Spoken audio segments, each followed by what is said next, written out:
Dear student, you are mostly welcome to my YouTube channel Rajlakhmi tutorial. I hope that all of you are fine.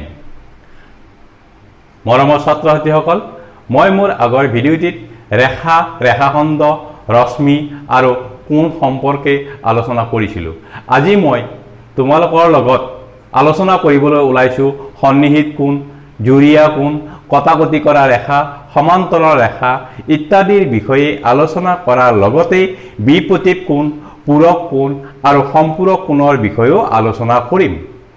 প্ৰথমতে আহা সন্নিহিত কোণ, যাক ইংৰাজীত এডজাসেন্ট angle বুলি কোৱা হয়।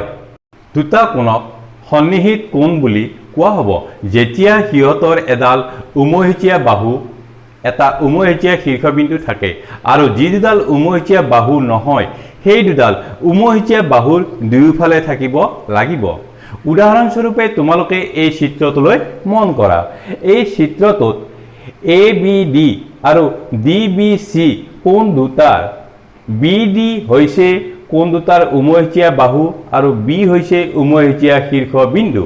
গতিকে এংগেল ABD আৰু এংগেল DBC হৈছে সন্নিহিত কোণ। ৰৈখিক জুৰীয়া কোণ, লিনিয়াৰ পেয়াৰ, যেতিয়া এযোৰ সন্নিহিত কোণৰ উমৈহতীয়া নোহোৱা বাহু দুটা অৰ্থাৎ আনকমন আৰ্ম দুটা যদি পৰস্পৰ বিপৰীত ৰশ্মি হয় তেতিয়া সিহঁতক ৰৈখিক জুৰীয়া কোণ বুলি কোৱা হয়। এতিয়া চিত্ৰটোলৈ মন কৰা। AOC আৰু COB এই কোণ দুটা OA আৰু OB হৈছে উমৈহতীয়া নোহোৱা বাহু আৰু ইয়াত পৰস্পৰ বিপৰীত ৰশ্মি। গতিকে এংগেল AOC আৰু এংগেল BOC হৈছে ৰৈখিক জুৰীয়া কোণ। মনত ৰাখিবা যে ৰৈখিক জুৰীয়া কোণ দুটাৰ মাপৰ সমষ্টি 180 ডিগ্ৰী, অৰ্থাৎ angle AOC plus angle BOC is equal to 180 degree. এতিয়া কটাকটি কৰা ৰেখা, যাক ইংৰাজীত ইণ্টাৰচেক্টিং লাইন বুলি কোৱা হয়। যেতিয়া দুডাল ৰেখাই পৰস্পৰে এটা বিন্দুত মিলিত হ'ব তেতিয়া সিহঁতক কটাকটি কৰা ৰেখা বুলি কোৱা হয়। এতিয়া চিত্ৰটোলৈ মন কৰা। ইয়াত AB আৰু CD ৰেখাই O বিন্দুত ছেদ কৰিছে বা মিলিত হৈছে। গতিকে AB আৰু CD ৰেখা দুটাক কটাকটি কৰা ৰেখা বুলি কোৱা হয়। সমান্তৰাল ৰেখা, পেৰেলেল লাইনছ, যেতিয়া দুডাল ৰেখাই পৰস্পৰে ছেদ নকৰে বা মিলিত নহয় তেতিয়া সিহঁতক সমান্তৰাল ৰেখা বুলি কোৱা হয়। উদাহৰণস্বৰূপে চিত্ৰটোলৈ চোৱা। এই চিত্ৰটোত L আৰু M ৰেখা দুটা পৰস্পৰ সমান্তৰাল ৰেখা বুলি কোৱা হয় কাৰণ এই ৰেখা দুডালে মিলিত হোৱা নাই। বিপৰীত কোণ, ভাৰ্টিকেলি অপজিট এংগেল, যেতিয়া দুডাল ৰেখাই পৰস্পৰে ছেদ কৰে তেতিয়া চাৰিটা কোণৰ উৎপন্ন কৰে। এতিয়া চিত্ৰটোলৈ মন কৰা। ইয়াত AB আৰু CD ৰেখা দুডালে O বিন্দুত ছেদ কৰিছে। O বিন্দুত ছেদ কৰাত ইয়াত চাৰিটা কোণ উৎপন্ন কৰিছে। মই সেই কোণকেইটাক 1, 2, 3, 4 ৰে চিহ্নিত কৰিছো।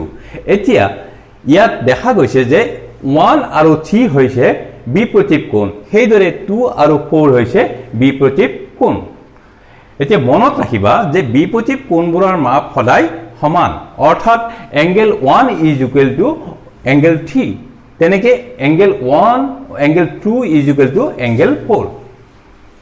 এতিয়া পূৰক কোণ, কমপ্লিমেণ্টাৰী এংগেল, যেতিয়া দুটা কোণৰ মাপৰ সমষ্টি বা যোগফল 90 ডিগ্ৰী হয় তেতিয়া সিহঁতক সেই কোণ দুটাক পূৰক কোণ বুলি কোৱা হয়। এতিয়া এই চিত্ৰটোলৈ মন কৰা। এই চিত্ৰটোত দিয়া আছে যে দুইটা কোণৰ মাপৰ সমষ্টি কিমান হৈছে 90 ডিগ্ৰী। এতিয়া এই কোণ দুটাক আমি পূৰক কোণ বুলি কম। সম্পূৰক কোণ, সাপ্লিমেণ্টাৰী এংগেল, যেতিয়া দুটা কোণৰ মাপৰ সমষ্টি 180 ডিগ্ৰী হয় তেতিয়া কোণ দুটাক সম্পূৰক কোণ বুলি কোৱা হয়। যেনে ইয়াত চিত্ৰত দিয়া আছে angle ABC is equal to 110 degree আৰু PQR is equal to 70 degree. এতিয়া দুইটা কোণৰ যোগফল আমি দেখা পাইছো 180 ডিগ্ৰী হৈছে। গতিকে এই কোণ দুটা হৈছে সম্পূৰক কোণ। মৰমৰ ছাত্ৰ ছাত্ৰীসকল, আজিলৈ মই ইমানতে সামৰিছোঁ।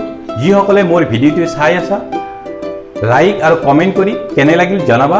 আৰু যিসকলে মোৰ প্ৰথমবাৰৰ বাবে মোৰ ভিডিঅ'টো চাই আছা, পৰৱৰ্তী ক্লাছসমূহৰ ভিডিঅ' পাই থাকিবলৈ ছাবস্ক্ৰাইব কৰিবলৈ নাপাহৰিবা।